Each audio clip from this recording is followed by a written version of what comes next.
misère dérange moins quand elle meurt en silence. C'est pour ça qu'on détourne les yeux, parce qu'admettre qu'un homme peut crever de froid dans un pays développé, ça obligerait certains à regarder leur propre hypocrisie.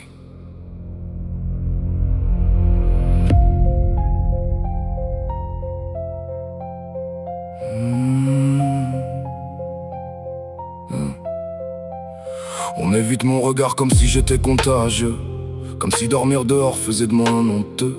Le système m'a broyé puis recraché dans le noir, avant de laisser le froid terminer son travail. Les politiques promettent pendant leur repas d'affaires, pendant que des hommes meurent gelés sous des réverbères. Chaque hiver recommence ce massacre silencieux, et tant que ça reste lent, tout le monde va mieux. Des êtres humains disparaissent dans des cartons mouillés, pendant que d'autres débattent confortablement télévisés. Le plus sale dans l'histoire, c'est pas la pauvreté, c'est l'habitude des gens à regarder sans bouger. Le froid tue plus discrètement qu'un chargeur vidé.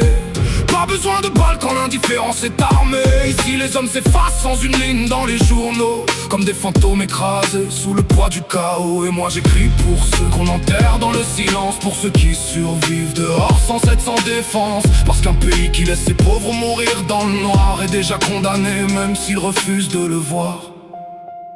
L'alcool n'est plus un vice quand la rue te condamne, c'est juste un faux soleil dans un corps en panne. Ils boivent pour oublier qu'ils ne sont plus regardés, pour anesthésier quelques heures cette réalité. Les passants accélèrent quand ils croisent la détresse, comme si voir la misère salissait leur conscience. Mais demain la vie peut fracasser n'importe qui et transformer un costume propre en survie sous la pluie. Vous appelez ça des cas sociaux pour m'en culpabiliser, comme si changer les mots suffisait à effacer. Mais derrière chaque silhouette couchée sur le béton, y a souvent un homme détruit par abandon. Combien de morts faudra-t-il encore cet hiver? Combien de corps retrouvés raides dans des rues désertes? Combien de vies sacrifiées au nom de l'indifférence, avant que l'humain repasse avant les apparences?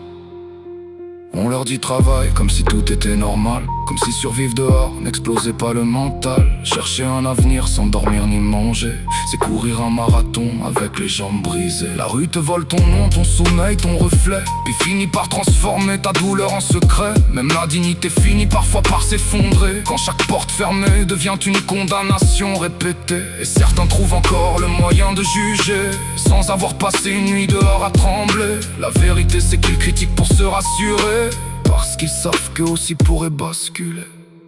Le problème, c'est pas la misère.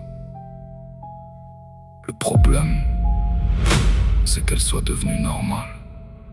La société maquille ses plaies avec des lumières, pendant que des vies se consument dans l'hiver. Quand un sans-abri meurt, le monde continue sa route, comme si perdre un homme ne valait même plus le doute. On préfère parler chiffres plutôt qu'humanité, parce qu'un tableau statistique empêche de culpabiliser. Mais derrière chaque mort ignorée dans les avenues, c'est une part de notre propre humanité qui disparaît nue. Moi je refuse d'accepter ce silence collectif, cette manière de vivre devenue froide et maladive. Parce qu'un peuple qui regarde les siens mourir de froid creuse lentement sa tombe sans même le voir. Le froid tue plus discrètement qu'un chargeur vidé. Pas besoin de balles quand l'indifférence est armée. Ici les hommes s'effacent sans une ligne dans les journaux, comme des fantômes écrasés sous le poids du chaos. Et moi j'écris pour ceux qu'on enterre dans le silence, pour ceux qui survivent dehors sans aide, sans défense. Parce qu'un pays qui laisse ses pauvres mourir dans le noir est déjà condamné, même s'ils refusent de le voir. Le plus terrifiant, c'est pas de mourir dans la rue, c'est de comprendre que plus personne n'est choqué par ça.